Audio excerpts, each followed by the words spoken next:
السلام علیکم ورحمۃ اللہ وبرکاتہ نحمدہ ونصلی علی رسولہ الکریم اما بعد فاعوذ باللہ من الشیطان الرجیم بسم اللہ الرحمن الرحیم رب اشرح لی صدری ویسر لی امری واحلل عقدۃ من لسانی یفقہوا قولی رب زدنی علما اللہم فقہنا فی الدین اللہم انی اسألک ایمانا لا یرتد ونعیما لا ینفد ومرافقۃ محمد صلی اللہ علیہ وسلم فی اعلی جنت الخلد آمین یا رب العالمین۔ پچھلی دفعہ ہم نے پڑھا تھا کہ فرقہ ناجیہ منصورہ جو کہ اہل السنہ والجماعہ ہے، اہل السنہ جو کہ سنت پر رہتے ہیں، سنت سے ڈیویٹ نہیں کرتے، والجماعہ اور ان کی ایک جماعت ہے، وہ اکٹھے ہیں، چاہے ان کے اندر کوئی فقہی اختلافات ہوں بھی، لیکن وہ سب مین سٹریم اسلام سنت کے اوپر ہی رہنے والے لوگ ہیں، اور باقی جو ان کے اس سے جو ہٹ کر ہیں مین سٹریم اسلام سے اور جو سنت سے ڈیویٹڈ ہیں، وہ بہت سے گروہ جو ہیں، جیسے جہمیہ، جیسے معتزلہ، رافضہ، اور اسی طرح اور بھی قدریہ، جبریہ، یہ سارے فرقے جو ہیں، یہ میں نے آپ کو پہلے لیکچر میں بتایا تھا کہ جب خاص طور پر گریک مائتھولوجی جو ہے وہ عربی میں ٹرانسلیٹ ہوئی اور ہمارے کچھ فلاسفرز جو ہے وہ وجود میں آئے اور علم الکلام وجود میں آیا، تو یہ ارسطو اور ان سب کو پڑھ کے تو اسی طرح کی کچھ جو اللہ تعالیٰ کی خاص طور پر صفات ہیں ان میں ڈیویشن آئی مسلمانوں میں، اور یہ سلسلہ شروع ہوا تھا ہارون الرشید کے دور میں۔ ہارون رشید جو تھا بہت ہی پاورفل اور ایک اچھا خلیفہ تھا، عباسی خلیفہ تھا، بڑی اس کی خدمات بھی ہیں۔ تو اس کا جو اس وقت کا رومن ایمپرر تھا، کہا جاتا ہے کہ اس کے ساتھ اس کے بڑے گہرے تعلقات تھے، دوستی تھی۔ تو ہارون رشید نے اس کو کہہ بھیجا کہ ہمیں اپنی گریک مائتھولوجی کی کتابیں بھیجو۔ تو کہتے ہیں کہ وہ جو اس وقت کا وہاں پر سیزر تھا، اس نے اپنے جو یہ دینی جو تھے پادری اور اس طرح جو اس وقت کے پریسٹ وغیرہ، تو ان کو بلایا، کیونکہ کرسچن امپائر تھی نا وہ، تو ان کو بلایا اور ان کو کہا کہ مسلمانوں کا خلیفہ جو ہے نا وہ یہ مانگ رہا ہے کتابیں، تو کیا میں انہیں بھیج دوں؟ تو انہوں نے کہا کہ ہم نے ان کتابوں کو تو صندوقوں میں تالے لگا کر رکھ دیا ہوا ہے، یہ جو گریک مائتھولوجی کی کتابیں ہیں، اور کیونکہ انہوں نے ہمارے دین میں اور ہمارے عقائد میں بہت زیادہ بگاڑ پیدا کیا ہے، تو تم یہ مسلمانوں کو ضرور بھیج دو۔ تو کئی loads and loads of camels یہ کتابیں جو ہیں نا یہ دمشق آئی تھیں پھر۔ تو وہاں پر پھر جو بیت الحکمہ ہارون الرشید نے بنایا ہوا تھا، تو وہاں پر یہ ٹرانسلیٹ ہوئیں، اور وہاں سے یہ سارا سلسلہ جو ہے یہ شروع ہوا کہ اللہ تعالیٰ کی صفات میں بات کرنے کا، کہ جو چیز عقل میں نہیں آتی، اور پھر اللہ تعالیٰ کی ڈیفینیشنز کو چینج کیا۔ انہوں نے کہا کہ فاعل کی علت ہے، اللہ تعالیٰ کی ڈیفینیشن یہ کی گئی کہ یہ فاعل کی علت ہے، یعنی فاعل کام کرنے والا کس وجہ سے کام کرتا ہے، وہ کوئی ہستی ہے، وہ اللہ ہے۔ اور اس قسم کی باتیں جو کہ اگر انسان ڈیپتھ میں جانا چاہے یا گہرائی میں جانا چاہے تو اپنا جو ہے نا دماغ وہ صحیح طریقے سے اس کو فیدم ہی نہیں کر پاتا کہ یہ کہنا کیا چاہ رہے ہیں۔ تو بہرحال اس طرح کی چیزیں جو ہیں یہ اسلام میں آئیں، اور یہ ہے فرقے جو کہ پھر سنت اور قرآن سے ہٹے، آگے بڑھے، ایڈیشنز کیں، اور کچھ چیزوں میں چینجز کیں، اور کچھ چیزوں میں ڈینائی کیا کہ نہیں یہ تو ہو ہی نہیں سکتا، قرآن چاہے کہتا ہے تو بھی ہو ہی نہیں سکتا۔ وہ ایک شاید جہمیہ فرقے کا ایک آدمی تھا جس نے کہا تھا کہ اگر رسول اللہ صلی اللہ علیہ وسلم مجھے خود بھی آ کر بتا دینا کہ اللہ تعالیٰ آسمان دنیا پر لاسٹ 1/3 میں نزول کرتے ہیں تو میں پھر بھی نہیں مانوں گا، کیونکہ وہ کہتا تھا کہ میری عقل کو یہ چیز اپیل ہی نہیں کرتی۔ تو یہ ہیں جو سنت سے اور قرآن سے آگے بڑھ جانے والی باتیں ہیں، ٹھیک ہے۔ اچھا، ایک چیز جو ہے وہ ذرا لکھ لیجئے کہ جہاں ہم نے پڑھا تھا فرقہ ناجیہ منصورہ، اس میں امام ابن تیمیہ رحمہ اللہ نے فرمایا تھا الی قیام الساعہ، قیامت کے قائم ہونے تک ان کی مدد کی جاتی رہے گی، ٹھیک ہے۔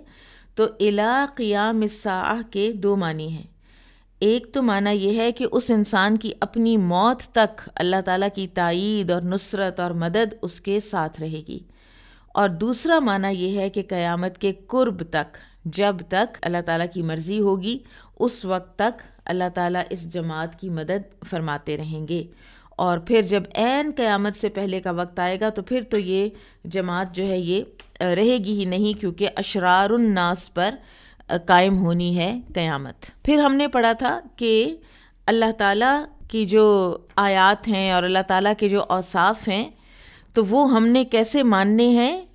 جیسے اللہ تعالیٰ نے خود ہمیں بتائے ہیں، بما وصف بہ نفسہ، جیسے اللہ تعالیٰ نے خود بتائے ہیں فی کتابہ، اپنی کتاب میں، اور جیسے ہمیں بتائے ہیں اللہ تعالیٰ کے اوصاف رسول اللہ صلی اللہ علیہ وسلم نے، ہم نے ایز اٹ از ان کو ماننا ہے، ٹھیک ہے۔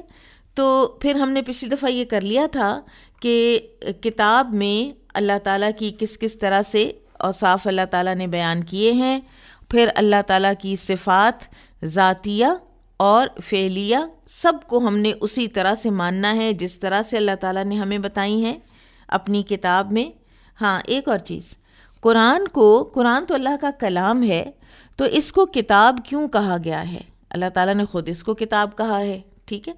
تو اس لیے کہ نمبر ایک، یہ لوح محفوظ میں لکھی گئی ہے، لکھی ہوئی ہے، ٹھیک ہے۔ کتاب ہوتا ہے لکھی ہوئی چیز، تو لکھی ہوئی ہے لوح محفوظ میں، اور پھر یہ کہ اس دنیا میں بھی اس کو محفوظ کرنے کا ایک اہم ذریعہ کون سا ہے؟ لکھنا، تو اس لیے پھر اس کو کتاب کہا جاتا ہے۔ اب ہم آگے چلتے ہیں کہ رسول اللہ صلی اللہ علیہ وسلم نے اپنے رب کے اوصاف جو بیان کیے ہیں، وَبِمَا وَصَفَهُ بِهِ رَسُولُهُ، اور جس طرح اللہ تعالیٰ کے اوصاف بیان کیے ہیں اس کے رسول نے صلی اللہ علیہ وسلم۔ اب رسول اللہ صلی اللہ علیہ وسلم کا اپنے رب کے وصف بیان کرنا تین طرح کا ہو سکتا ہے۔ آپ لوگوں نے اصول حدیث پڑھی ہوگی، ٹھیک ہے، تو اس میں بھی آپ دیکھتے ہیں کہ حدیث کی تین قسمیں ہیں نا، قولی، فعلی یا تقریری۔ قولی حدیث کیا ہے؟ کہ جو نبی صلی اللہ علیہ وسلم نے فرما دی بات۔ فعلی حدیث کیا ہے؟ کہ آپ صلی اللہ علیہ وسلم نے کوئی ایکشن کیا، اس کو بھی حدیث کہا جاتا ہے، اور اس ایکشن کو ہم نے فالو کیا۔ اور یا پھر تقریری، کہ آپ کے سامنے کوئی کام ہوا اور آپ نے اس کے اوپر خاموشی اختیار کی اور آپ نے اس کا اقرار کیا، ٹھیک ہے، کیونکہ اگر کوئی کام غلط آپ کے سامنے ہو رہا ہو تو آپ کا یہ منصب تھا کہ آپ نے بتانا ہے کہ یہ غلط ہے۔ تو کسی بات پر اگر آپ صلی اللہ علیہ وسلم نے خاموشی اختیار کی ہے تو اس کا معنی کیا ہے؟ کہ یہ درست ہے۔ تو یہی حدیث کی جو تینوں قسمیں ہیں نا، یہی تینوں قسمیں ہیں جن میں نبی صلی اللہ علیہ وسلم نے اپنے رب کے وصف بیان کیے ہیں، قول سے بھی، فعل سے بھی اور اقرار سے بھی۔ اب ہم تینوں کی ایک ایک اگزامپل دیکھ لیتے ہیں۔ وصف بالقول کی بہت سی مثالیں پائی جاتی ہیں، مثلاً آپ صلی اللہ علیہ وسلم کا یہ فرمانا، یا مقلب القلوب ثبت قلبی علی دینک، یا مقلب القلوب، تو نبی صلی اللہ علیہ وسلم نے بول کر اللہ تعالیٰ کا ایک وصف بیان کیا کہ اللہ تعالیٰ دلوں کو پھیرنے والا ہے۔ پھر اسی طرح سے ربنا اللہ الذی فی السماء، ہمارا رب وہ اللہ ہے جو آسمان میں ہے، ٹھیک ہے، تو یہ بھی بالقول ہے کہ اللہ تعالیٰ کا ایک وصف بیان کیا کہ وہ آسمان میں ہے۔ پھر وصف بالفعل، یعنی اپنے ایکشن سے، مثلاً حجۃ الوداع کے دن آپ صلی اللہ علیہ وسلم نے آسمان کی طرف اشارہ کرتے ہوئے اللہ تعالیٰ کو اس بات پر گواہ بنایا تھا کہ میری امت اس بات کو مان رہی ہے، اقرار کر رہی ہے کہ میں نے تیرا دین ان تک پہنچا دیا ہے۔ نبی صلی اللہ علیہ وسلم نے اپنی شہادت کی انگلی آسمان کی طرف اٹھائی تھی نا، اور آپ صلی اللہ علیہ وسلم نے فرمایا تھا اللہم اشہد، اے اللہ گواہ رہنا، اور اپنی انگشت مبارک کدھر تھی؟ آسمان کی طرف۔ تو یہ فعلاً آپ صلی اللہ علیہ وسلم نے دکھایا کہ اللہ تعالیٰ کدھر ہیں؟ اوپر ہیں، بلندیوں پر ہیں، ٹھیک ہے۔ تو اس کو علو کہتے ہیں نا، عین لام واو، علو۔ تو اللہ تعالیٰ کے علو کی جو صفت ہے وہ ایکشن کر کے آپ صلی اللہ علیہ وسلم نے ہمیں بتائی۔ پھر اسی طرح سے آپ صلی اللہ علیہ وسلم جمعے کے دن لوگوں کو خطبہ ارشاد فرما رہے تھے تو ایک آدمی آیا اور کہنے لگا کہ اللہ کے رسول، مال مویشی ہلاک ہو گئے ہیں، آپ دعا کیجئے۔ تو آپ نے اپنے دونوں ہاتھ اٹھائے، ٹھیک ہے، آسمان کی طرف آپ نے دونوں ہاتھ اٹھائے۔ تو یہ بھی فعلاً آپ نے بتایا کہ اللہ تعالیٰ کا ایک وصف ہے، اور وہ کیا ہے؟ علو، اللہ تعالیٰ بلندی پر ہیں۔ اور اس کے علاوہ بھی کئی احادیث ہیں جن کے اندر ہمیں فعلاً اللہ تعالیٰ کی کئی صفات کا پتہ چلتا ہے۔ پھر کبھی کبھی ایسا بھی ہوتا تھا کہ آپ صلی اللہ علیہ وسلم اپنی زبان مبارک سے یعنی قول سے اللہ تعالیٰ کی کسی صفت کا ذکر کرتے اور پھر فعل کے ساتھ اس کی ری انفورسمنٹ بھی کرتے، اس کی تاکید بھی فرماتے۔ مثلاً ایک مرتبہ آپ صلی اللہ علیہ وسلم نے یہ آیت تلاوت فرمائی، ان اللہ کان سمیعا بصیرا، بے شک اللہ تعالیٰ سننے والا، دیکھنے والا ہے۔ اور پھر آپ صلی اللہ علیہ وسلم نے اپنا انگوٹھا اپنے دائیں کان پر اور انگوٹھے کے ساتھ والی انگلی کو اپنی آنکھ پر رکھا، ٹھیک ہے۔ تو آپ نے زبان سے بھی اللہ تعالیٰ کے سننے اور دیکھنے کا اس بات کیا، اس کو افرم کیا، اور فعلاً بھی اس کو افرم کیا۔ تیسری قسم جو حدیث کی بھی تیسری قسم ہے، وصف بالاقرار، یعنی آپ کے سامنے کچھ ہوا اور آپ نے اس کی تائید کی، ان دا سینس کہ آپ نے اس کو روکا نہیں۔ ایک لونڈی کا پتہ کرنا تھا کہ وہ مومنہ ہے یا نہیں، تو آپ صلی اللہ علیہ وسلم نے اس سے سوال کیا کہ اللہ کہاں ہے؟ تو اس نے جواب دیا آسمان میں۔ تو آپ صلی اللہ علیہ وسلم نے اس کا اقرار کیا اور اس کے مالک کو کہا اسے آزاد کر دے، کیونکہ ایک مومنہ لونڈی وہ آزاد کرنا چاہتا تھا نا۔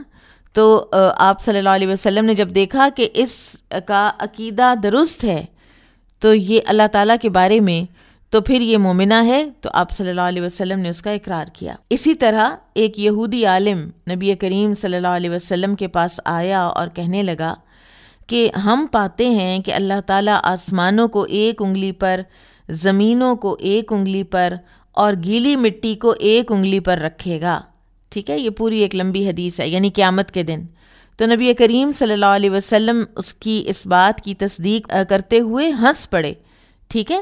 تو آپ ہنس پڑے، آپ نے اس کی نفی نہیں کی، نگیٹ نہیں کیا اس کی بات کو، اور آپ ہنس پڑے، تو یہ بھی اقرار کی صورت ہے۔ تو یہ تین طرح ہو گئے نبی صلی اللہ علیہ وسلم کے، اور سب سے زیادہ جو اگزامپلز ملتی ہیں نا وہ وصف بالقول کی ہیں، ٹھیک ہے، بالکل اسی طرح جیسے سب سے زیادہ ہمیں قولی احادیث ملتی ہیں۔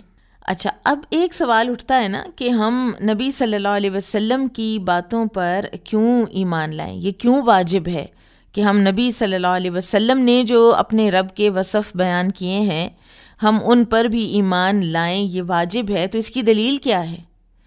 تو اس کی دلیل قرآن کے اندر موجود ہے، کیونکہ یہ بہت بڑا ایک ایشو ہے نا آج کے دور کا، انکار حدیث۔ تو اس لیے یہ بھی ضروری ہے کہ ہمیں پتہ ہو کہ اس کی دلیل تو قرآن کے اندر ہے۔ سورۃ النساء آیا 136، اور اس طرح کی بہت سی اگزامپلز ہیں، لیکن میں آپ کو صرف ایک ہی دے رہی ہوں۔ یا ایھا الذین آمنوا آمنوا باللہ ورسولہ والکتاب الذی نزل علی رسولہ والکتاب الذی انزل من قبل۔ اے ایمان والو، اللہ اور اس کے رسول پر ایمان لاؤ، اور اس کتاب پر ایمان لاؤ جسے اس نے اپنے رسول پر اتارا، اور اس کتاب پر بھی جسے اس نے اس سے پہلے اتارا۔ تو اللہ تعالیٰ کا اپنا حکم ہے، اور کتاب آئی ہی رسول اللہ صلی اللہ علیہ وسلم کی وساطت سے ہے۔ تو رسول اللہ صلی اللہ علیہ وسلم کی ہستی کو اور آپ کی تعلیمات کو صرف اس دور کی تعلیمات کہہ کر ایک سائڈ پہ کر دینا جو ہے وہ دراصل اسلام ہی کی نگیشن ہے۔ اسلام پریکٹس ہی نہیں ہو سکتا جب تک کہ ہمارے پاس حدیث نہ ہو۔ اور یہ آج کے دور کا بھی اب سب سے بڑا جو چیلنج اس وقت اسلام فیس کر رہا ہے وہ انکار حدیث کا ہے، اور وہ کسی نہ کسی طریقے سے اسلام کی ان تعلیمات کو جو کہ نبی صلی اللہ علیہ وسلم نے دی ہیں ان کو انڈرمائن کرنے کا ہے۔ اور انشاءاللہ جس طرح سے ہر چیلنج کو اسلام نے فیس کیا ہے اور وہیں کا وہیں کھڑا رہا ہے، جو بھی بت آتا ہے اسلام سے ٹکرا کے وہی ریزہ ریزہ ہوتا ہے، اسلام تو وہیں رہتا ہے۔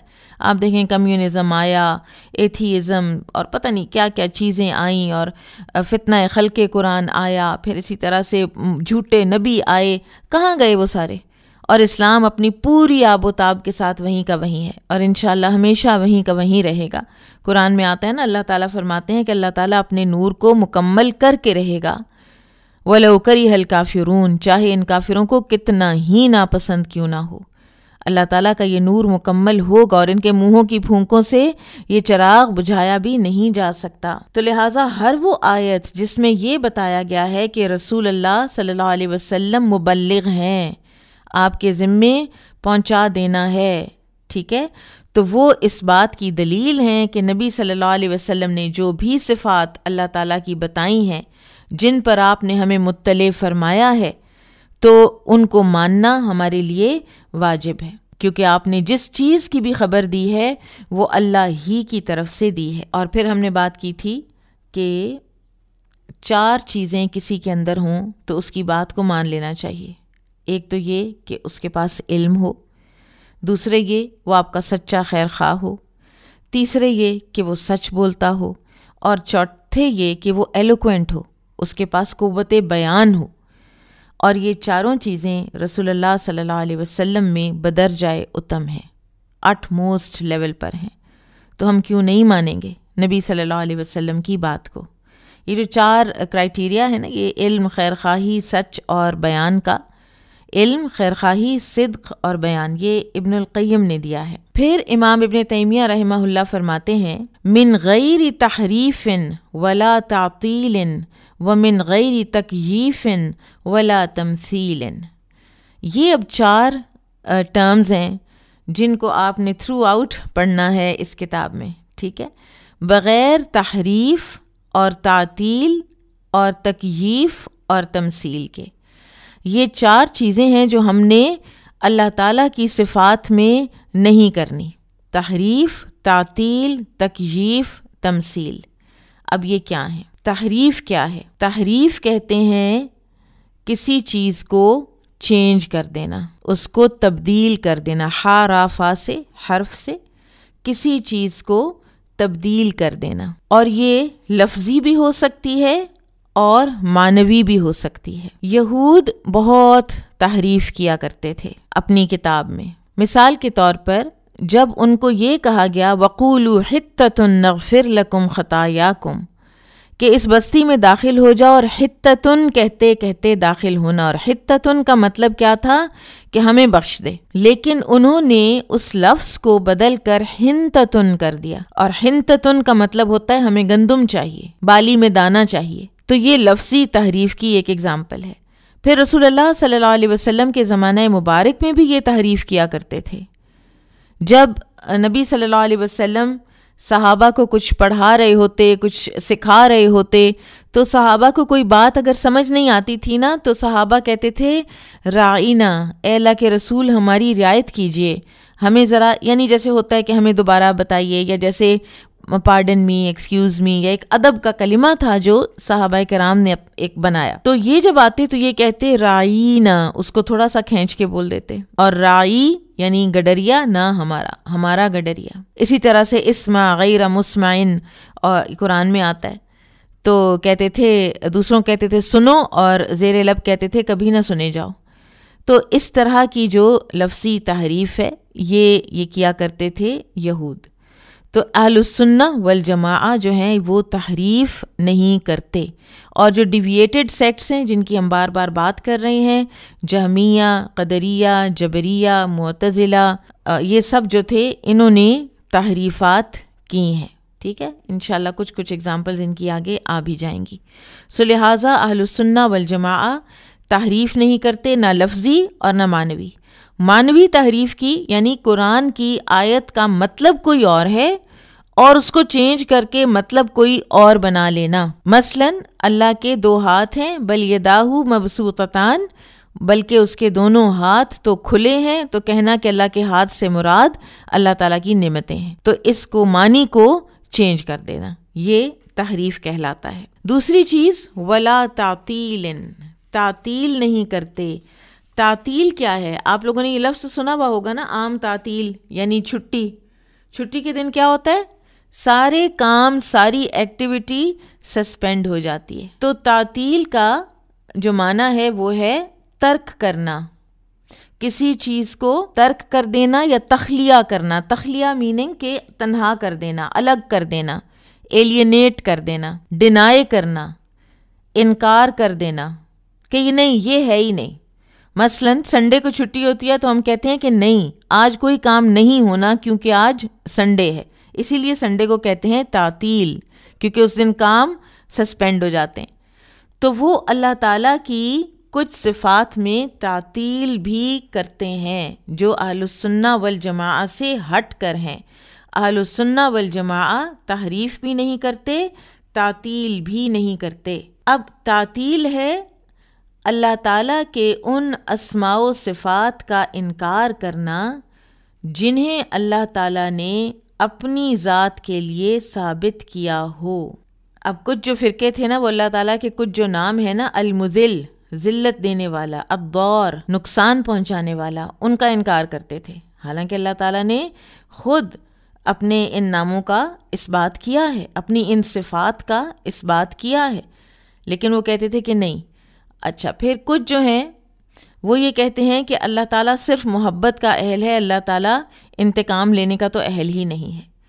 تو عزیز ذو انتقام والی جو صفت ہے اللہ تعالیٰ کی، اس کی تعطیل کر دینا. ٹھیک ہے، تو کچھ کو سسپینڈ کر دینا، ان کو ڈینائی کر دینا. ٹھیک ہے. اچھا، پھر ایک تعطیل اور طرح کی بھی ہے. ایک تو یہ ہے نا کہ ٹوٹل ڈینائل، آپ لکھ لیجئے تعطیل دو طرح کی ہے. ایک ہے ٹوٹل ڈینائل، ان اسماء و صفات سے انکار کر دینا جنہیں اللہ تعالیٰ نے اپنی ذات کے لیے ثابت کیا ہو. دوسری تعطیل یہ ہے کہ اگر ایک انسان یہ کہے، مثلاً اللہ تعالیٰ نے فرمایا ہے کہ اللہ تعالیٰ کے دو ہاتھ ہیں، تو ایک انسان یہ کہے کہ میں نہیں جانتا کہ اس کے دو ہاتھ کھلے ہونے سے مراد کیا ہے، میں یہ معاملہ اللہ کے سپرد کرتا ہوں. یہ بھی تعطیل ہی کی ایک قسم ہے. آپ کیوں نہیں جانتے؟ آپ اس بات کو کیوں نہیں مان لیتے؟ جب اللہ تعالیٰ نے یہ کہہ دیا بل یداہ مبسوطتان، تو آپ مان کیوں نہیں لیتے کہ ہاں ٹھیک ہے اللہ کے ہاتھ ہیں، مجھے نہیں پتا کہ کیسے ہیں لیکن ہیں، کیونکہ اللہ تعالیٰ نے کہا ہے کہ ہیں. آپ دیکھیں کہ یہ بات غلط کب ہوتی ہے، اس کو کہتے ہیں تفویض کرنا. یہ لوگ اہل تفویض کہلاتے ہیں. تا فا واو یا ضاد، قرآن میں یہ لفظ استعمال ہوا ہے نا، وَأُفَوِّضُ أَمْرِي إِلَى اللَّهِ، میں سپرد کرتا ہوں اپنا معاملہ اللہ کے. اور طلاق تفویض بھی اس کو کہتے ہیں کہ جو عورت کو کہا جاتا ہے کہ تم لے لو یہ حق. گو کہ اس میں کچھ ہمارے معاشرے میں ذرا ڈیفرنٹ ہو گیا وہ، لیکن بہرحال تو اہل تفویض کیا کہتے ہیں، ہم معاملہ اللہ کے سپرد کرتے ہیں. ٹھیک ہے. اب بظاہر ایسے لگتا ہے کہ جیسے اس میں تو کوئی ایشو نہیں ہے، تو بڑی اچھی بات ہے، لیکن یہ اچھی بات نہیں ہے، اس لیے کہ اللہ تعالیٰ کا ہر قول صدق پر، سچائی پر مبنی ہے.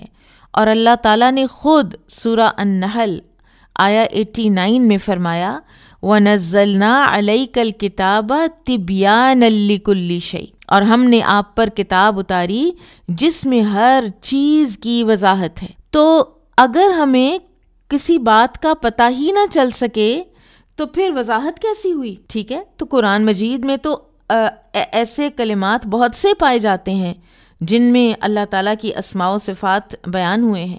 تو اگر ہم ان کے معنی سے ہی آگاہ نہیں تو ایسی صورت میں قرآن کس طرح پھر ہر چیز کی وضاحت کرتا ہے؟ پھر وہ تبیان کہاں ہے جس کا ذکر اللہ تعالیٰ نے خود قرآن میں اس آیت میں کیا ہے؟ وہ کھلا بیان کدھر ہے؟ وہ واضح ایکسپلینیشنز کدھر ہیں؟ پھر یہ لوگ یہ بھی کہتے ہیں کہ رسول اللہ صلی اللہ علیہ وسلم اسماء و صفات سے متعلق قرآن کے معنی نہیں جانتے. تو یہ کتنی بڑی جرت ہے کہ جن کو اللہ تعالیٰ نے خود بھیجا تعلیم دے کر اور تعلیم دینے والا بنا کر، تو ان کے بارے میں کہا جائے کہ نہیں وہ نہیں جانتے اور ہم معاملہ اللہ کے سپرد کرتے ہیں. تو یہ تعطیل ہو گئی دو طرح کی. ایک پہلی کیا ہے؟ ٹوٹل ڈینائل، انکار کر دینا، نہیں یہ صفت اللہ کے اندر ہے ہی نہیں. ٹھیک ہے. مثلاً وہ جو ایک کسی نے کہا تھا، جہمی تھا میرا خیال ہے، جس نے کہا تھا کہ موسیٰ علیہ السلام جو ہے نا انہوں نے کلام کیا تھا اللہ سے، اللہ نے کلام نہیں کیا موسیٰ علیہ السلام سے. اس نے تو آیت ہی کی تحریف کر دی تھی نا. قرآن میں آتا ہے نا کلم اللہ موسیٰ تکلیما، کلام کیا اللہ نے موسیٰ سے جیسے کلام کیا جاتا ہے. تو اس نے کہا کہ نہیں، اس کا مطلب ہے کلم اللہ موسیٰ تکلیما، یعنی اس نے فاعل اور مفعول کا چینج کر دیا اور اس نے کہا کہ نہیں، موسیٰ نے کلام کیا اللہ تعالیٰ سے. تو اس لیے کہ کیونکہ کلام کی صفت اللہ تعالیٰ میں ہم کیسے مان لیں، کیونکہ کلام کی صفت اگر ہم مانیں گے تو پھر تو ہم یہ بھی مانیں گے کہ پورا جو ایک انسان کا جیسے ہوتا ہے گلا اور پھر ووکل کارڈز ہوتی ہیں اور سارا جو انسان کی انیٹمی ہے ایک بولنے کے حوالے سے وہ ساری کی ساری پھر کیا اللہ تعالیٰ میں بھی ہے؟ تو یہ تو نہیں ہو سکتا. ہم اللہ تعالیٰ کو ہیومنائز کر رہے ہیں یہ صفات اس کے اندر ڈال کے کہ اللہ تعالیٰ کلام کرتا ہے، اللہ تعالیٰ سنتا ہے، اللہ تعالیٰ دیکھتا ہے، تو لہٰذا ہم ان کا انکار کرتے ہیں. تو ایک تو یہ تعطیل تھی، اور دوسری تعطیل کیا ہے؟ یہ کہہ دینا کہ ہمیں تو پتہ نہیں ہے، معاملہ اللہ کے سپرد ہے. تو یہ بھی غلط بات ہے. آپ جس طرح سے بما وصف بھی نفسہ، جس طرح اللہ تعالیٰ نے اپنے آپ کا بتایا ہے اس طرح ایمان لانا ہے.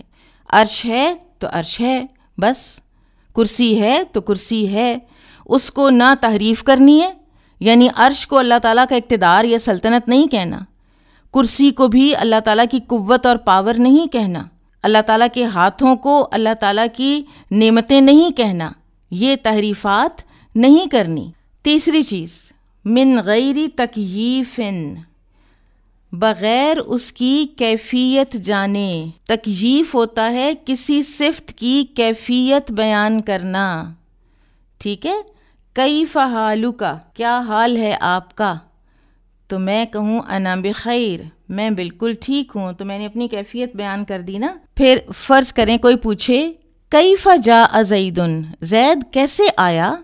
ٹھیک ہے، ایک تو ہوتا نا کہ زید آیا، تو کوئی پوچھتا ہے زید کیسے آیا، تو جواب دیا گیا اس کو جاء زید راکبن، زید آیا سوار ہو کر. تو کیفیت کیا پتہ چلی کہ زید جو ہے وہ پیدل نہیں آیا، زید گاڑی میں آیا ہے. پھر اسی طرح سے کسی نے پوچھا کہ اس کی گاڑی کا رنگ کیا تھا، کیف لون السیارہ، اس کی گاڑی کا رنگ کیا تھا. میں عربک اس لیے تھوڑی سی بول رہی ہوں کیفا کی وجہ سے، ٹھیک ہے؟ تو اس کو بتا دیا گیا کہ اس کا رنگ سفید تھا، اس کی گاڑی کا رنگ سفید تھا. تو سفید کی کیفیت، گاڑی پر آنے کی کیفیت آپ کو پتہ چل گئی. لیکن اہل السنہ والجماعہ اللہ تعالیٰ کی صفات کی کیفیت بیان نہیں کرتے بغیر تکییف. اور اس کی دلیل جو ہے وہ قرآن مجید میں ملتی ہے. مثلاً سورۃ الاعراف آیت 33 کے اینڈ میں اللہ تعالیٰ فرماتے ہیں جو چیزیں اللہ تعالیٰ نے حرام کی ہیں ان میں ایک آخری چیز وَأَن تَقُولُوا عَلَى اللَّهِ مَا لَا تَعْلَمُونَ، اور یہ کہ تم اللہ پر وہ بات کہو جس کا تمہیں علم نہیں ہے. تم کیفیت کیسے بیان کر سکتے ہو اللہ تعالیٰ کے عرش کی، اللہ تعالیٰ کی پنڈلی کی، اللہ تعالیٰ کے پاؤں کی، اللہ تعالیٰ کی آنکھوں کی؟ کیسے تم کیفیت بیان کر سکتے ہو جبکہ تمہیں تو پتہ ہی نہیں، تم نے تو اس کو دیکھا ہی نہیں. تو لہٰذا اگر کوئی شخص یہ کہے کہ اللہ تعالیٰ اس کیفیت میں عرش پر مستوی ہیں اور پھر کسی مخصوص کیفیت کے بارے میں بتائے، تو ہم یہ کہیں گے کہ اس نے اللہ تعالیٰ کے بارے میں ایسی بات کہی ہے جس کا اسے علم نہیں ہے. کیا اللہ نے اسے بتایا ہے کہ وہ اس کیفیت میں عرش پر مستوی ہے؟ ہرگز نہیں. اور اس نے پھر ہمیں اگر اپنے استوا کے بارے میں نہیں بتایا، کیفا کے بارے میں نہیں بتایا، تو پھر ہمیں اس کا کبھی بھی پتہ نہیں چل سکتا. اسی لیے بعض جو علماء تھے وہ فرماتے تھے کہ جب تمہارے سامنے کوئی جہمی، یہ فرقہ ہے نا جو صفات میں بہت ڈیویٹ ہو گیا تھا، کوئی جہمی شخص یہ کہے کہ اگر اللہ آسمان پر اترتا ہے تو پھر کیسے اترتا ہے، تو آپ اس سے کہیں کہ اس نے ہمیں اترنے کے بارے میں تو بتایا ہے مگر اس کی کیفیت کے بارے میں کچھ نہیں بتایا. اور یہ بڑا ہی ایک فائدہ مند قاعدہ ہے، یہ ہمیشہ ذہن میں رکھیے گا اور یہ آپ کو بڑا فائدہ دے گا کہ آپ کہیں کہ بس اللہ نے بتایا نہیں تو مجھے کیا پتا، لیکن جب اللہ نے یہ بتایا ہے کہ وہ عرش پر مستوی ہے تو اس کو میں ایکسیپٹ کرتی ہوں. کیفیت نہیں بتائی تو بس مجھے نہیں پتا. پھر اسی طرح سے آپ دیکھیں کہ قرآن کے علاوہ ایک عقلی دلیل بھی جو ہے وہ بھی یہ ہے کہ کسی بھی چیز کی کیفیت کا اندازہ ہم کیسے کر سکتے ہیں؟ نمبر 1، ہم اس کو دیکھیں، ٹھیک ہے، یا اس کے بارے میں کوئی بڑی اوتھینٹک رپورٹس ہمیں ملیں، پھر ہم اس کے بارے میں کو بتا سکتے ہیں نا کہ ہاں واقعی یہ ٹھیک کہہ رہا ہے، تو اس کی یہ کیفیت ہے اس چیز کی۔ یا آپ کے پاس اس جیسی کوئی چیز پہلے سے موجود ہو، کسی نے فار ایگزامپل 2019 ماڈل کرولا خریدی ہے، ٹھیک ہے، اور آپ کے پاس بھی وہی گاڑی ہے، آپ کو کوئی صرف یہ آ کے بتاتا ہے کہ فلاں نے 2019 ماڈل کرولا خریدی ہے، تو آپ اپنی گاڑی کو دیکھ کے کہتے ہیں کہ اچھا وہ ایسی ہوگی۔ لیکن اللہ تعالیٰ کے حوالے سے کیفیت بیان کرنے میں آپ کے پاس کچھ بھی نہیں ہے، آپ کے پاس نہ تو اپنا مشاہدہ ہے، نہ آپ کے پاس کوئی اوتھینٹک رپورٹس ہیں۔ اوتھینٹک رپورٹس قرآن اور حدیث کی ہیں، ان میں جتنی بات ہے وہ ہے، کیفیت نہیں ہے تو بس نہیں ہے، ہمیں نہیں پتہ۔ اور تیسرے یہ کہ آپ کے پاس پہلے سے کوئی چیز بھی ایسی موجود نہیں ہے کہ جس کے ساتھ آپ اس کو کمپیئر کر سکیں۔ تو لہٰذا اسی لیے بعض علماء فرماتے ہیں کہ کیفیت پر اعتقاد تو رکھنا ہے کہ کوئی کیفیت ہے صحیح، لیکن ساتھ ہی یہ اعتقاد رکھنا ہے کہ ہمیں قطعاً اس کا کوئی علم نہیں۔ اس میں کوئی شک نہیں کہ اللہ تعالیٰ عرش پر مستوی ہیں اور اس کی کوئی نہ کوئی کیفیت ضرور ہے، لیکن اس کا علم کسی کے پاس نہیں ہے۔ امام مالک رحمہ اللہ کے پاس ایک آدمی آیا اور اس نے کہا کہ یہ استوا کیسے ہوا، یعنی اللہ تعالیٰ عرش پر مستوی کیسے ہے؟ تو امام مالک نے اپنا سر جھکا لیا یہاں تک کہ آپ پسینہ پسینہ ہو گئے، اور پھر سر اٹھا کر فرمانے لگے کہ عرش تو معلوم ہے، ہمیں اتنا پتہ ہے کہ عرش ہے، اور اس کی کیفیت مجہول ہے۔ مجہول یعنی جس کے بارے میں نہ پتہ ہو، جس کے بارے میں ہم جاہل ہیں۔ وَكَيْفَ مَجْهُولٌ، اس کی کیفیت مجہول ہے، ہمیں نہیں پتہ۔ اور پھر انہوں نے کہا وَالسُّؤَالُ عَنْهُ بِدْعَةٌ، اس کے بارے میں سوال کرنا بدعت ہے۔ اور پھر یہ بھی کہا جاتا ہے کہ انہوں نے پھر اس بندے کو کہا تھا کہ تم میری مجلس سے اٹھ جاؤ، تم اچھے آدمی نہیں ہو، تم ان چیزوں کے بارے میں سوال کر رہے ہو کہ جو عقیدے کو خلط ملط کرتی ہیں۔ اسی طرح سے آپ دیکھیے کہ صحابہ کرام نے اللہ سبحانہ و تعالیٰ کے حوالے سے کبھی رسول اللہ صلی اللہ علیہ وسلم سے ایسے کوئی سوالات نہیں کیے کیفیت کے حوالے سے۔ وہ من وعن مانتے تھے اور عمل پر گامزن ہو جاتے تھے، حالانکہ وہ ہم میں سے سب سے زیادہ علم کے حریص تھے۔ اسی لیے آپ دیکھیے کہ ہمیں دعا سکھائی گئی ہے، اللہم انی اسألک علما نافعا، علم نافع عطا فرمائے ہمیں اللہ سبحانہ و تعالیٰ، وہ علم نہیں کہ جو ہمارے دماغ کی خرابی کا اور عقیدے کی خرابی کا باعث بن جائے۔ پھر ہے ولا تمثیل، چوتھی چیز، تمثیل کے بغیر اللہ تعالیٰ پر ایمان لانا ہے۔ اہل سنت اللہ تعالیٰ کو اس کی مخلوق کے مماثل قرار نہیں دیتے، نہ اس کی ذات میں اور نہ ہی اس کی صفات میں۔ تمثیل کا کیا مطلب ہے؟ میم سا لام مثل، کسی چیز کے مماثل قرار دینا۔ مثلا میرے پاس ایک پین ہے، ٹھیک ہے، فار ایگزامپل پارکر کا ایک پین ہے، اور کوئی مجھے کہتا ہے کہ فلاں نے بھی یہی والا پین لیا ہے، ٹھیک ہے، تو میں کہتی ہوں کہ یہ قلم اس قلم کے جیسا ہے، یہ دونوں قلم ایک جیسے ہیں، تو یہ تمثیل ہوگی۔ ایک ایسی چیز جو دوسری چیز کے مماثل ہے، ٹھیک ہے، اس کے ذریعے سے اس دوسری چیز کی شناخت کر لینا، تو یہ ہوتا ہے مثال بنانا۔ اب آپ کیوں مثال نہیں دیں گے؟ اللہ تعالیٰ کا چہرہ ہے، لیکن آپ اپنے چہرے سے اس کی مثال نہیں دیں گے۔ اللہ تعالیٰ کی آنکھیں ہیں، ہاتھ بھی ہیں، لیکن ہماری آنکھوں اور ہمارے ہاتھوں جیسے نہیں ہیں، ہم مثال دے ہی نہیں سکتے۔ اس میں بھی قرآنی دلائل بھی ہیں اور عقلی دلائل بھی ہیں، جیسا کہ ہم نے تکییف میں بھی قرآنی دلائل بھی دیکھے اور عقلی دلائل بھی دیکھے۔ قرآنی دلائل، ان کو سمعی دلائل بھی کہا جاتا ہے، سمعی یعنی جو آپ سنتے ہیں قرآن میں۔ لیسا کمثلہ شیء، سورہ الشورى آیت نمبر 11، اس جیسی کوئی شے نہیں ہے، بالکل واضح طور پر تمثیل کی نفی کی گئی ہے۔ پھر اسی طرح سورہ مریم آیا 65، اللہ سبحانہ و تعالیٰ فرماتے ہیں هل تعلم له سمیہ، کیا تم اس کے کسی ہم نام کو جانتے ہو؟ پھر اسی طرح سے وہ سورہ جو ہم روزانہ پڑھتے ہیں، کتنی مرتبہ پڑھتے ہیں، وَلَمْ يَكُنْ لَهُ كُفُوًا أَحَدٌ، اس کا کوئی کفو نہیں ہے، اس کا کوئی ہمسر نہیں ہے۔ پھر اسی طرح سے سورہ نحل آیا 74 میں اللہ تعالیٰ فرماتے ہیں فَلَا تَضْرِبُوا لِلَّهِ الْأَمْثَالَ، اللہ تعالیٰ کے لیے مثالیں مت بیان کیا کرو۔ امام بخاری کے ایک استاد ہیں نعیم بن حماد، وہ کہتے ہیں کہ جس کسی نے اللہ تعالیٰ کو اس کی مخلوق کے مشابہ قرار دیا اس نے کفر کیا۔ آپ کو پتہ ہے کہ بعض جو ڈیویٹڈ بہت زیادہ جو ایک صوفیزم میں جب ڈیویشن آئی، کسی نے اٹھ کر یہ کہا کہ اللہ تعالیٰ دنیا کی حسین ترین عورت کی طرح کا ہے، اللہ تعالیٰ کا چہرہ نعوذ باللہ ثم نعوذ باللہ، اور اسی طرح کی اور بھی بہت سی خرافات۔ تو یہ کفر ہے کہ آپ اللہ تعالیٰ کو کسی کے مشابہ قرار دے دیں، اور عقلاً بھی آپ دیکھیے کہ کیا خالق اور مخلوق ایک جیسے ہو سکتے ہیں؟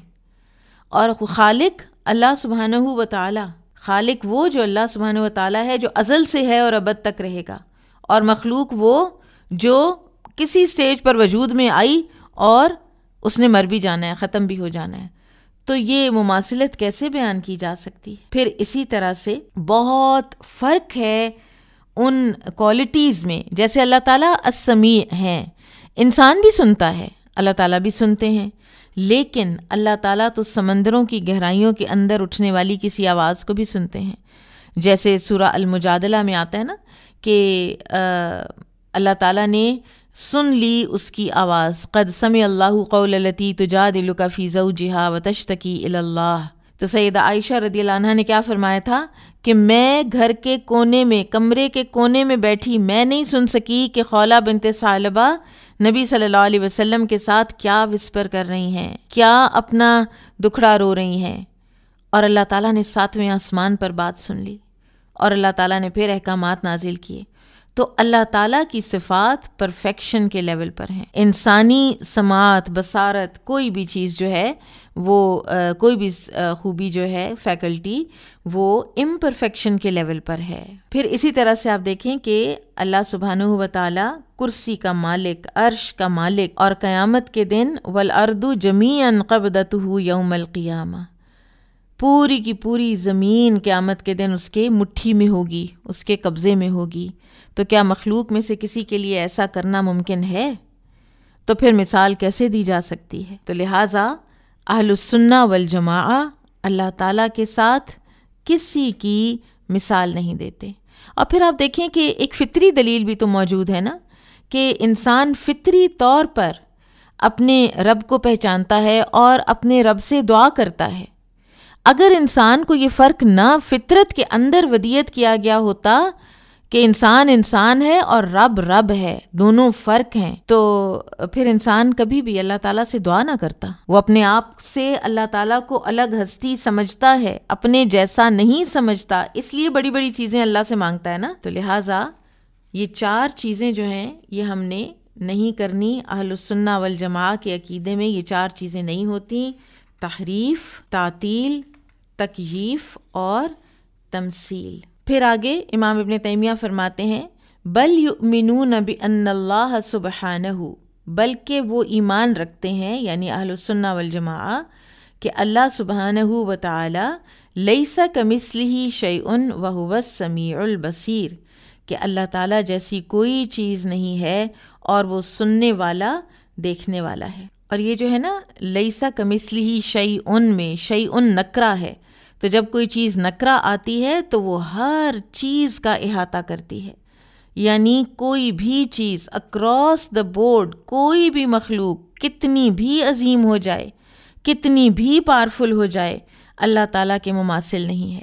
اچھا، یہاں پر ایک تھوڑی سی جو ایک عام غلطیاں ہیں نا ہمارے معاشرے میں رائج، ان کی ہم تصحیح کر لیں۔ ہم کوئی خوبصورت چیز دیکھیں تو ہم کہتے ہیں جنت نظیر۔ ہم نے جنت نہیں دیکھی۔ جنت کے بارے میں نبی صلی اللہ علیہ وسلم نے فرمایا کہ جنت میں ایسی نعمتیں ہیں ما لا عین رأت ولا اذن سمعت ولا خطر علی قلب بشر، کہ جنت میں ایسی نعمتیں ہیں کہ جو نہ کسی آنکھ نے دیکھی، نہ کسی کان نے سنی، نہ کسی خیال کرنے والے دل پر ان کا کبھی خیال تک بھی گزرا۔ ٹھیک ہے، تو جنت نظیر نہیں، بس ٹھیک ہے بہت خوبصورت ہے، جنت نظیر نہیں ہے۔ پھر فرمایا فلا ینفون عنہ ما وصف به نفسه ولا يحرفون الكلم عن مواضعه۔ اہل سنت اللہ رب العزت سے ان چیزوں کی نفی نہیں کرتے جن کے ساتھ اس نے اپنی ذات کا وصف بیان کیا ہے، اور نہ ہی وہ کلمات کو ان کی اصلی جگہوں سے تبدیل کرتے ہیں۔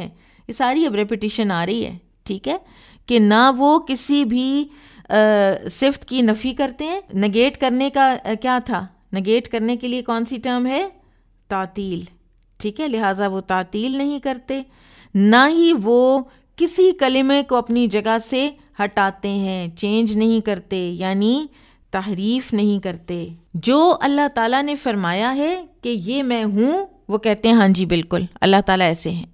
جو اللہ تعالیٰ نے فرمایا ہے کہ یہ میں نہیں ہوں، تو وہ کہتے ہیں کہ ہاں جی بالکل اللہ تعالیٰ ایسے نہیں ہیں، ٹھیک ہے۔ اہل السنہ والجماعہ سمعنا و اطعنا کی اس کیفیت میں ہوتے ہیں۔ ولا یحرفون الکلم عن مواضعہ، کلمہ جو ہے یہ کلمہ کی جمع ہے، ٹھیک ہے، اور اس سے اللہ تعالیٰ اور اس کے رسول صلی اللہ علیہ وسلم کا کلام مراد ہے۔ یہ جو تحریف ہے نا، یہ سب سے پہلے اہل کتاب میں سے یہود نے کی تھی۔ من الذین ہادوا یحرفون الکلم عن مواضعہ، سورہ نساء آیا 46۔ یہودیوں میں سے کچھ لوگ کلمات کو ان کی اصلی جگہوں سے تبدیل کر دیتے ہیں، تو لہٰذا قرآن و سنت میں تحریف کرنے والا ہر انسان یہود کے ساتھ مشابہت رکھتا ہے، اور یہ وہ لوگ ہیں کہ جن پر ان کے اس دور میں اللہ تعالیٰ کا قہر و غضب ٹوٹا، اور جن میں سے بعض کو اللہ تعالیٰ نے بندر اور خنزیر بنایا اور بتوں کا پجاری بنا دیا۔ لہٰذا تحریف کا ارتکاب کرنا بہت زیادہ خطرے کی علامت ہے۔ امام شافعی رحمہ اللہ فرماتے تھے، میں اللہ پر ایمان لایا اور اس چیز پر ایمان لایا جو اللہ کی طرف سے آئی، اللہ تعالیٰ کی مراد کے مطابق، اور میں رسول اللہ صلی اللہ علیہ وسلم پر ایمان لایا اور اس چیز پر ایمان لایا جو رسول اللہ صلی اللہ علیہ وسلم کی طرف سے آئی، رسول اللہ صلی اللہ علیہ وسلم کی مراد کے مطابق۔ الحاد، پھر مؤلف رحمہ اللہ الحاد پر آتے ہیں۔ وہ کہتے ہیں وَلَا يُلْحِدُونَ فِي أَسْمَاءِ اللَّهِ وَآيَاتِهِ، اور وہ اللہ تعالیٰ کے اسماء یعنی نام اور اس کی آیات میں الحاد نہیں کرتے۔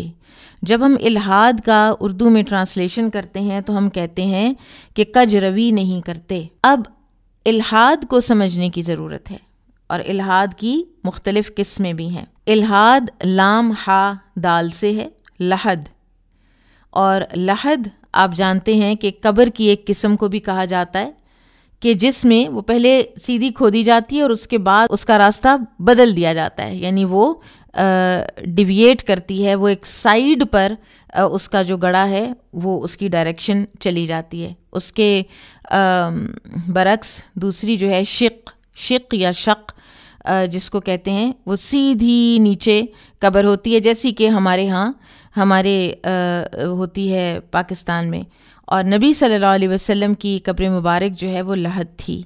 اور اس کے بارے میں آتا ہے کہ جب آپ صلی اللہ علیہ وسلم کا انتقال ہوا تو اس پر اب صحابہ کو اشکال ہوا کہ کون سی قبر کھودی جائے، شق یا لحد۔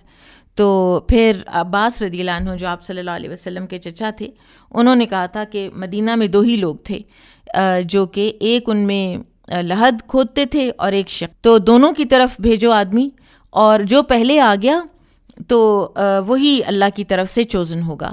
تو دونوں کی طرف آدمی بھیجا گیا، تو لحد والے صحابی جو ہیں وہ پہلے آئے، اور وہ غالباً ابو طلحہ انصاری تھے، اور انہوں نے پھر آپ صلی اللہ علیہ وسلم کی قبر مبارک کھودی تھی۔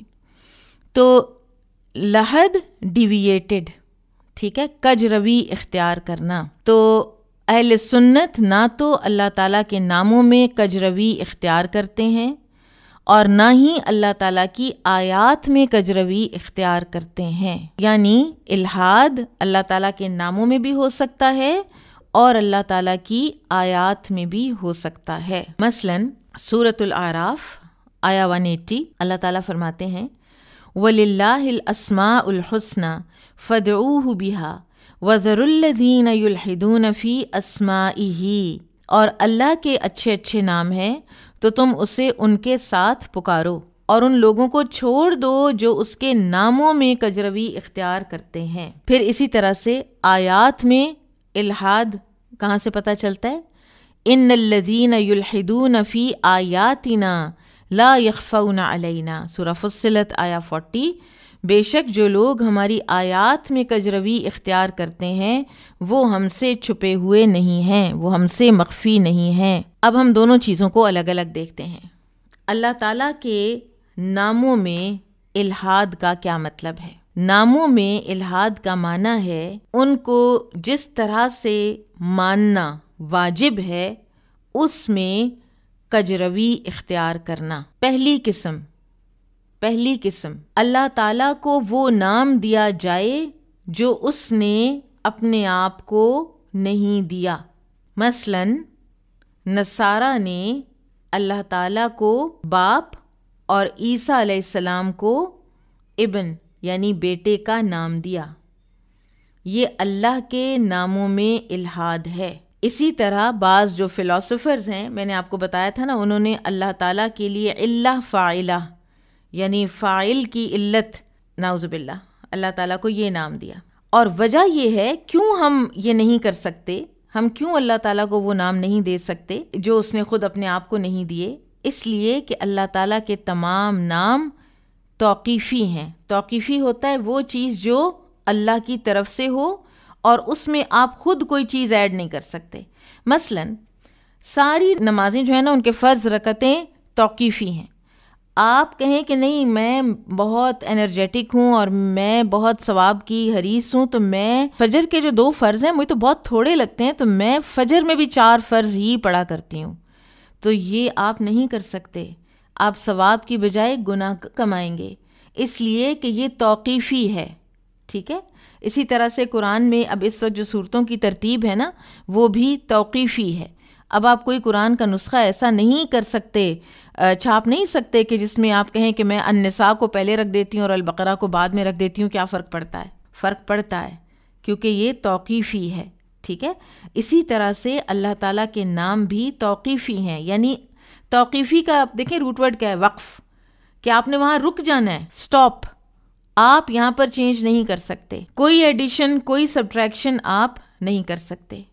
تو اللہ تعالیٰ کی طرف کوئی ایسا نام منسوب کرنا جو اس نے اپنے آپ کے ساتھ منسوب نہیں کیا، تو یہ اس کی بے ادبی کرنے کے مترادف ہے اور اس کے حق میں ظلم کرنے کے مترادف ہے، ٹھیک ہے۔ تو یہ بے ادبی اور ظلم و زیادتی ہے اللہ تعالیٰ کے ساتھ۔ آپ دیکھیں کہ کوئی اگر انسان کے ساتھ بھی ایسا کرے، نام بدل دے کسی کا اور جو کہ اس کا نام نہ ہو، تو کتنا برا لگتا ہے۔ میں نے تو یہ بھی دیکھا ہے کہ لوگ شادیوں کے کارڈ پر نام کے سپیلنگ غلط لکھے ہوئے ہوتے ہیں تو وہ کارڈ واپس بھیج دیتے ہیں، اوفینڈ ہو جاتے ہیں۔ وہ کہتے ہیں کہ آپ کو تو ہمارا نام تک نہیں آتا، تو انویٹیشن کا ہے کہ پھر کتنے ہم سینسٹیو ہیں نا اپنے آپ کے بارے میں۔ تو کہیں زیادہ ہمیں سینسٹیو ہونا چاہیے اللہ سبحانہ و تعالیٰ کے بارے میں۔ تو یہ پہلی قسم ہے، ٹھیک ہے، کہ اللہ تعالیٰ کو وہ نام دیا جائے جس کے ساتھ اس نے اپنے آپ کو منسوب نہیں کیا۔ دوسری قسم الحاد کی، یہ اب ہم اسماء اللہ میں الحاد کی قسمیں پڑھ رہے ہیں، ٹھیک ہے۔ دوسری قسم اللہ تعالیٰ کے کسی نام کا انکار کر دینا۔ مثال کے طور پر ایک فرقہ جو جہمیہ ہے، وہ کہتے تھے کہ اللہ تعالیٰ کے سرے سے کوئی نام ہے ہی نہیں۔ وہ کہتے تھے کہ اگر آپ اللہ تعالیٰ کے لیے کوئی نام ثابت کریں گے تو پھر تو آپ اللہ تعالیٰ کو فزیکل ایک اینٹی موجودات کے ساتھ تشبیہ دے دیں گے نا، انسانوں کے ساتھ تشبیہ دے دیں گے، ٹھیک ہے۔ تو لیکن یہ ان کا کہنا باطل ہے۔ اللہ تعالیٰ نے خود اپنے نام بتائے ہیں، نہ ہم کوئی نام ایڈ کر سکتے ہیں، وہ بھی الحاد ہوگا، نہ ہم کوئی نام ڈینائی کر سکتے ہیں، وہ بھی الحاد ہوگا۔ تیسری قسم الحاد کی، ان صفات کا انکار کرنا جن پر یہ نام دلالت کرتے ہیں۔ یہ بھی کچھ لوگ تھے کہ جو یہ تو کہتے تھے کہ اللہ تعالیٰ کے نام ہیں، لیکن وہ صفات اللہ تعالیٰ میں نہیں ہیں جو ان ناموں کے اندر بتائی جا رہی ہیں۔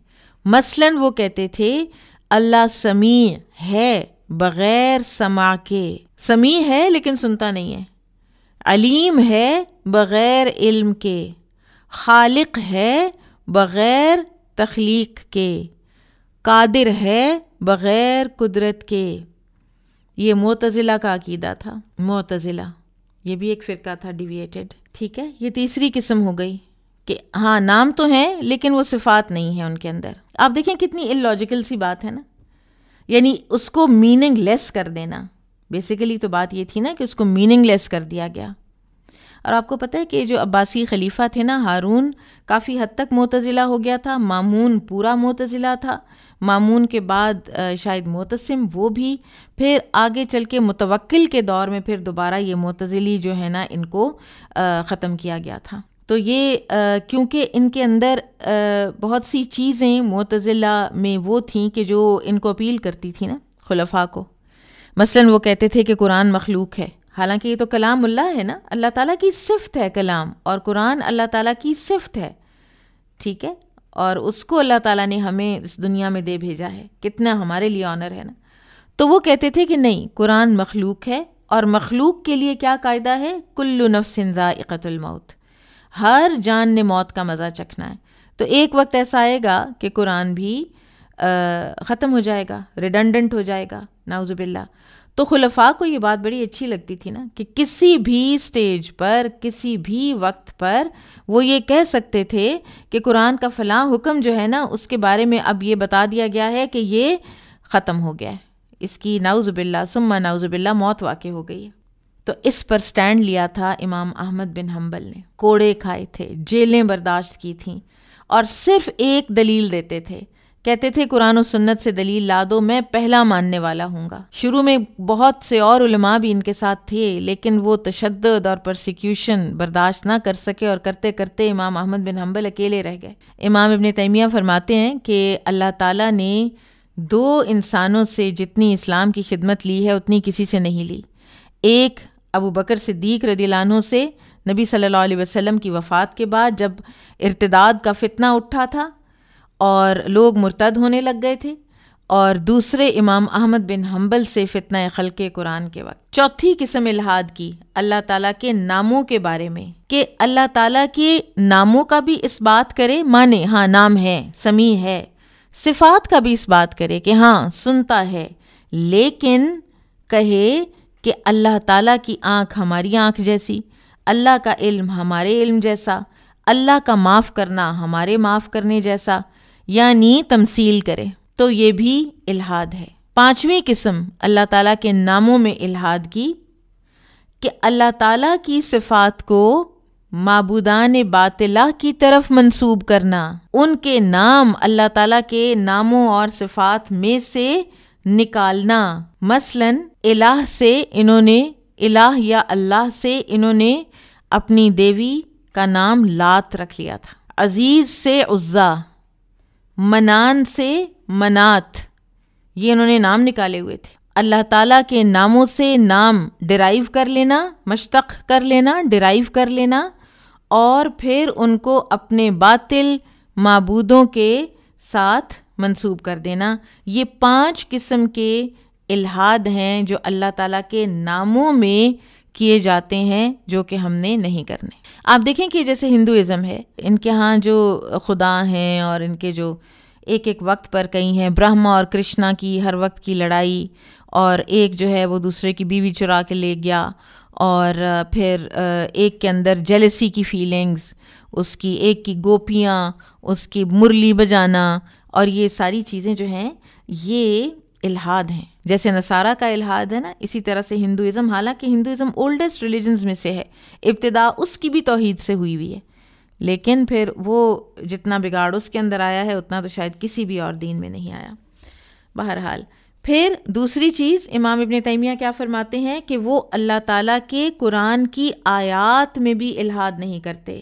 ٹھیک ہے، ناموں میں الہاد ہم نے دیکھ لیا، اب آیات میں الہاد کا کیا مطلب ہے. آیت کی جمع ہے، اور آیت ہوتا ہے ایسی علامت جو ایک چیز کو دوسری چیز سے ممتاز کر دے. تو لہٰذا آیات اللہ سے مراد 2 چیزیں ہیں، 2 طرح کی آیات مراد ہیں، آیات کونیہ اور آیات شرعیہ. آیات کونیہ کاف واو نون یا ہا کونیہ، اور آیات شرعیہ. آیات کونیہ کون سی ہیں؟ جن کا تعلق ساری یہ تخلیق سے ہے. مثلاً وَمِنْ آیاتِهِ، اللیل والنہار والشمس والقمر، اور اللہ تعالیٰ کی آیات میں سے ہیں، اس کے سائنز میں سے ہیں، اس کی نشانیوں میں سے ہیں رات اور دن اور سورج اور چاند۔ اسی طرح سورہ روم میں آیا 22 to 25 بہت سی آیات اللہ تعالیٰ کی گنوائی گئی ہیں۔ اللہ تعالیٰ کی آیات میں سے ہیں زمین و آسمان کی پیدائش، تمہاری لینگویجز کا اختلاف، اردو کے ڈائلیکٹس، پنجابی کے ڈائلیکٹس، انگریزی، برٹش انگلش، ادھر آسٹریلین انگلش، ادھر امریکن انگلش، اور پتہ نہیں کیا کیا، اور اسی طرح سے دنیا میں کتنی لینگویجز ہیں دنیا میں، اور پھر ان کے کتنے ڈائلیکٹس ہیں۔ یہ اللہ تعالیٰ کی نشانیوں میں سے ہے، کیونکہ انسان کے کمالات نہیں ہیں۔ اور پھر ہمارے رنگوں کا اختلاف، ہر انسان کا کمپلیکشن، یہ اللہ تعالیٰ کی نشانیوں میں سے ہے۔ یہ جو ہم رات کو سوتے ہیں، نیند اللہ تعالیٰ کی نشانیوں میں سے ہے۔ پھر اسی طرح سے دن کو اٹھ کر اللہ تعالیٰ کا فضل تلاش کرنا، ذریعہ معاش تلاش کرنا، اور ڈفرینٹ کتنے ذرائع معاش ہیں۔ آپ کسی سے پوچھیں وہ کیا کرتا ہے، ہر کوئی اپنی زندگی میں کچھ نہ کچھ کر رہا ہے، تو اتنے ویریس ذرائع معاش جو ہیں وہ نظر آتے ہیں۔ یہ سب اللہ تعالیٰ کی نشانیوں میں سے ہے۔ پھر یہ بجلی کا چمکنا، بارش کا برسنا، ہمارا امید بھی رکھنا بارش سے اچھی، اور ہمارا ڈرنا بھی کہ کہیں سیلاب نہ آ جائیں، بجلی کی کڑک گر کے جلا نہ دے، یہ سب آیات کونیہ ہیں۔ ان میں مخلوق کچھ بھی کرنے کی طاقت نہیں رکھتی، کوئی بھی سورج اور چاند جیسی چیز پیدا نہیں کر سکتا، اور نہ ہی کوئی دن کو رات میں یا رات کو دن میں بدل سکتا ہے۔ اب آیات کونیہ میں الحاد کیا ہوگا کہ ان کو غیر اللہ کی طرف منسوب کیا جائے۔ مثلاً کوئی شخص یہ کہے کہ یہ کام فلاں نبی نے کیا، فلاں ولی نے کیا، یہ کام کرنے میں فلاں نبی یا فلاں ولی نے شرکت کی، یا نعوذ باللہ اس نے اللہ تعالیٰ کے ساتھ تعاون کیا، تو یہ سب الحاد ہے آیات کونیہ میں۔ آیات شرعیہ میں کیا الحاد ہو سکتا ہے؟ آیات شرعیہ کون سی ہیں؟ ان آیات سے مراد وہ وحی ہے جو رسولوں پر نازل ہوا کرتی تھی۔ مثلاً قرآن عظیم سورۃ البقرہ آیا 252 میں اللہ تعالیٰ فرماتے ہیں تِلْکَ آیاتُ اللہِ نَتْلُوهَا عَلَيْکَ بِالْحَقِّ وَإِنَّکَ لَمِنَ الْمُرْسَلِینَ۔ یہ اللہ تعالیٰ کی آیات ہیں جنہیں ہم آپ پر حق کے ساتھ پڑھتے ہیں، اور بے شک آپ رسولوں میں سے ہیں۔ اور اس طرح کی اور بھی بہت سی آیات ہیں، ٹھیک ہے۔ تو آیات شرعیہ میں الحاد کیا ہوگا؟ ان کو جھٹلا دینا، ان کی تحریف کرنا، یا ان کی مخالفت کرنا۔ تین چیزیں: جھٹلانا، تحریف کرنا، مخالفت کرنا، یعنی سرے سے تسلیم ہی نہ کریں کہ یہ کوئی اللہ کی طرف سے وحی آئی ہے۔ اچھا، پھر یہ کہ مثلاً قرآن کے اندر کچھ واقعات ہیں، اصحاب کہف کا واقعہ ہے، اصحاب فیل کا واقعہ ہے۔ آپ کو پتہ ہے کہ اس سب کانٹیننٹ میں کچھ علماء ایسے ہیں کہ جو ان واقعات کو نہیں مانتے۔ مثلاً وہ یہ فیل والے واقعے کو نہیں مانتے، وہ ابابیلوں کے آنے کا اور سارا، وہ کہتے ہیں کہ نہیں، وہ اس کی کوئی اور ایکسپلینیشن دیتے ہیں فزیکل۔ تو معجزات کو نہ ماننا جو اللہ تعالیٰ نے اپنے انبیاء کو دیے، ان کو نہ ماننا۔ بعض ایسے ہیں کہ جو ملائکہ کو نہیں مانتے، وہ کہتے ہیں کہ نہیں، یہ انسان ہی ہیں جو بہت، جب کوئی ایک انسان نیک ہو جاتا ہے نا تو وہ پھر ایک اور سیڑھی چڑھ جاتا ہے، تو وہ ملائکہ انہی کو کہا گیا ہے، ورنہ یہ کوئی الگ سے چیز نہیں ہے۔ کوئی انسان بہت برا اور بہت ہی کوئی گھٹیا اور کمینہ ہو جائے تو وہ اس کو شیطان کہا گیا ہے، شیطان کوئی الگ سے اینٹی نہیں ہے، ٹھیک ہے۔ تو یہ الحاد ہے، یہ سب الحاد ہیں آیات شرعیہ میں، یہ تکذیب ہے۔ اسی طرح سے آیات شرعیہ میں تحریف، پہلے بھی بات ہوئی کہ یعنی الفاظ کو یا معنی کو بدل دینا، حتتن کو حنتتن کر دینا، عرش پر مستوی ہونے کا مطلب یہ لے لینا کہ اللہ تعالیٰ کی یہ ساری سلطنت مراد ہے، یا اللہ تعالیٰ کا آسمان دنیا پر نزول سے مراد لینا کہ ہاں اللہ تعالیٰ کا حکم اترتا ہے، تو حکم تو ہر وقت اترتا ہے۔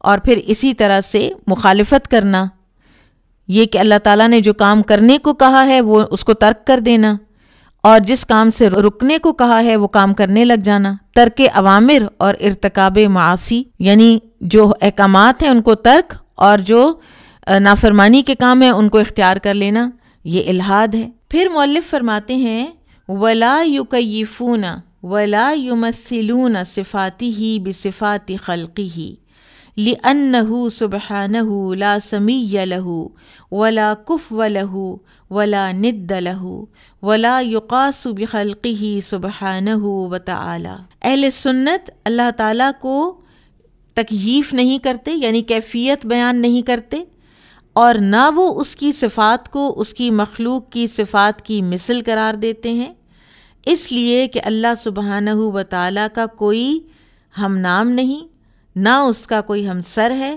اور نہ ہی اس کا کوئی شریک ہے۔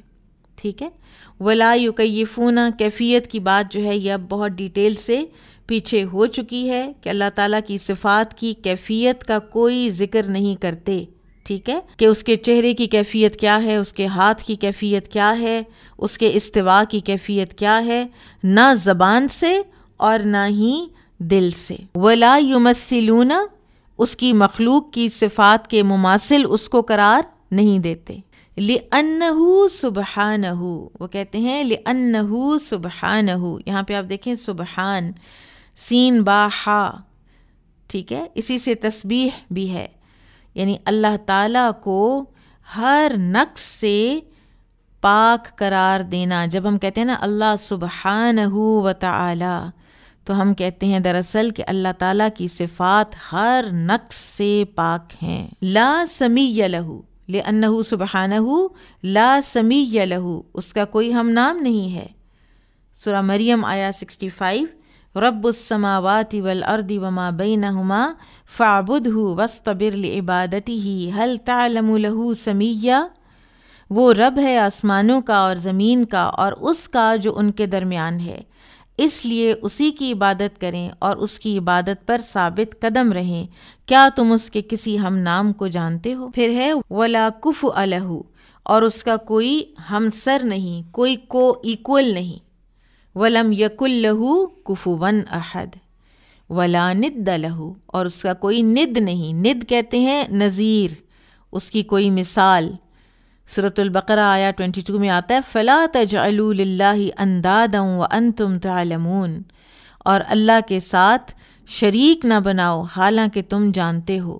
ٹھیک ہے، ند، نظیر، تو یہ تینوں جو معنی ہے نا، سمیہ، کفؤ اور ند، یہ قریب المعنی ہے، تقریباً ہی ایک ہی معنی کے ہیں، تھوڑے تھوڑے سے فرق کے ساتھ۔ ایک مرتبہ ایک شخص آیا تھا نبی صلی اللہ علیہ وسلم کے پاس اور اس نے کہا تھا کہ جو اللہ چاہے اور جو اللہ کا رسول چاہیں، تو آپ صلی اللہ علیہ وسلم نے فرمایا تھا اجعلتنی للہ ندن، کیا تم مجھے اللہ کے ساتھ شریک ٹھہراتے ہو؟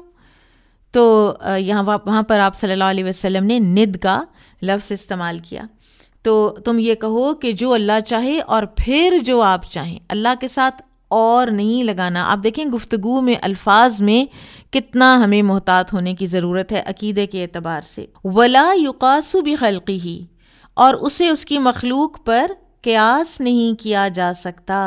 ٹھیک ہے، یعنی اللہ تعالیٰ کی ہر صفت کمال کے لیول پر ہے، پرفیکشن کے لیول پر ہے، اس کی سماعت، اس کی بصارت، قدرت، حیات، حکمت، ٹھیک ہے، سب مخلوقات میں بھی یہ صفات ہوتی ہیں، لیکن اللہ تعالیٰ کی صفات کامل ترین اور اعلیٰ ترین ہیں، تو لہٰذا جیسے ہم سنتے ہیں تو اللہ سنتا ہے، نو وی کین نیور سے دیٹ۔ پھر مؤلف فرماتے ہیں امام ابن تیمیہ رحمہ اللہ فَإِنَّهُ أَعْلَمُ سُبْحَانَهُ بِنَفْسِهِ وَبِغَيْرِهِ وَأَصْدَقُ قِيلًا وَأَحْسَنُ حَدِيثًا مِّن خَلْقِهِ، اللہ تعالیٰ تو خود اپنی ذات کے بارے میں اور دوسروں کے بارے میں بہت زیادہ علم رکھتا ہے، اس کی بات سب سے سچی اور ساری مخلوق سے خوبصورت ہے۔ اب یہاں پر یہ بتایا جا رہا ہے کہ جب کسی بھی بات میں 4 صفات جمع ہو جائیں تو اسے قبول کرنا واجب ہو جاتا ہے۔ نمبر 1، بات کرنے والا علم سے بات کرے، جیسا کہ امام ابن تیمیہ نے اللہ کے بارے میں کیا فرمایا اس عبارت میں، فَإِنَّهُ أَعْلَمُ، وہ سب سے زیادہ علم والا ہے۔ نمبر 2، وَأَصْدَقُ قِيلًا، وہ سچا ہو، وہ سچائی پر مبنی بات کرے، صدق پر مبنی بات کرے۔ نمبر 3، وَأَحْسَنُ حَدِيثًا، وہ بیان اور فصاحت میں بہت خوبصورتی سے بات کرے، اس کی بات سمجھ آ جائے، اور نمبر 4 اس کا ارادہ کیا ہو کہ وہ لوگوں کو ہدایت سے نوازنا چاہتا ہے۔ تو کیا ہمیں کوئی اللہ سبحانہ و تعالیٰ کے حوالے سے نعوذ باللہ کوئی شک ہے؟ اب ان چاروں کی دلیل بھی دیکھ لیجئے۔ علم کی کیا دلیل ہے کہ اللہ تعالیٰ اعلم ہے۔ سورۃ الاسراء آیا 55 اللہ تعالیٰ فرماتے ہیں وَرَبُّكَ أَعْلَمُ بِمَنْ فِي السَّمَاوَاتِ وَالْأَرْضِ، اور تیرا رب خوب جانتا ہے ان کو جو زمین میں ہے اور آسمانوں میں ہے۔ پھر اللہ تعالیٰ کے سچائی کی، صدق کی دلیل سورہ النساء آیا 122 وَمَنْ أَصْدَقُ مِنَ اللَّهِ قِيلًا، اللہ سے سچی بات کس کی ہوگی۔ تیسری بات اللہ تعالیٰ کے بیان اور فصاحت کی، کلیئرلی بات کرنے کی، سورہ النساء آیا 87 وَمَنْ أَصْدَقُ مِنَ اللَّهِ حَدِيثًا، اور اللہ کی نسبت بات میں کون سچا ہے۔ پھر اسی طرح اللہ نزل احسن الحدیث سورہ الزمر آیا 23 اللہ نے انتہائی خوبصورت بات اتاری۔ اور چوتھی بات کہ اس کا ارادہ کیا ہے، کس چیز کا ارادہ ہے کہ لوگوں کو ہدایت نصیب ہو۔ سورہ النساء آیا 176 یبین اللہ لکم ان تضلوا، اللہ تمہیں صاف صاف بیان کرتا ہے تاکہ تم بھٹک نہ جاؤ۔ اللہ تعالیٰ تمہارے لیے ہدایت چاہتا ہے، تو جس کے اندر یہ 4 وصف ہوں گے، ٹھیک ہے، تو اس کی بات ماننا، اس کی خبر کو قبول کرنا واجب ہے۔ ہمارے ذہنوں میں اللہ تعالیٰ کے بارے میں کوئی شک نہیں ہونا چاہیے۔ اور پھر آپ دیکھیے کہ یہ کلام جو ہے قرآن جس ہستی کی طرف سے آیا ہے اس کی تو یہ 4 صفات ہم نے دیکھ لی نا۔ آیا کس ہستی کی طرف ہے؟ آپ دیکھیں اللہ کے رسول صلی اللہ علیہ وسلم، جن کو دشمن بھی الصادق اور الامین کہتے تھے۔ پھر امام ابن تیمیہ فرماتے ہیں ثم رسلہ صادقون مصدوقون بخلاف الذین یقولون علیہ ما لا یعلمون، پھر اس کے رسول صادق و مصدوق ہیں بخلاف ان لوگوں کے جو اس کے بارے میں بغیر علم کے بات کرتے ہیں۔ الصادق کے معنی ہے واقعے کے مطابق خبر دینے والا، اور تمام رسول ہر اس چیز میں صادق ہوتے ہیں جس کی وہ خبر دیتے ہیں۔ اور علماء کا اس بات پر اجماع ہے کہ تمام انبیاء و رسل علیہم السلام جھوٹ سے معصوم ہوتے ہیں۔ اچھا، مصدوقون بھی آیا ہے اور بعض نسخوں میں مصدقون بھی لکھا گیا ہے۔ مصدوقون کی صورت میں تو معنی ہوگا کہ ان کی طرف جو بھی وحی کی گئی وہ سچی ہے، ٹھیک ہے، اور المصدوق یعنی جسے سچی خبر دی گئی۔ مصدوق جسے سچی خبر دی گئی، جو وحی اس کی طرف آئی وہ سچی تھی۔ صادق سچ کے ساتھ آنے والا، ٹھیک ہے۔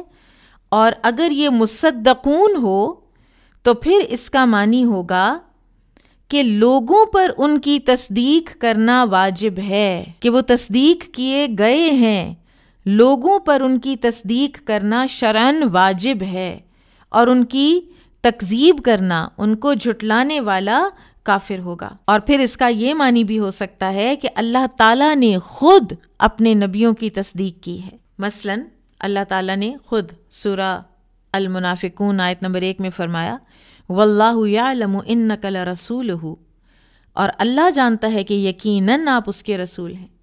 سورہ یاسین میں آتا وَإِنَّكَ لَمِنَ الْمُرْسَلِينَ، بے شک آپ رسولوں میں سے ہیں۔ تو یہ اللہ تعالیٰ کی تصدیق ہے اپنے قول کے ساتھ۔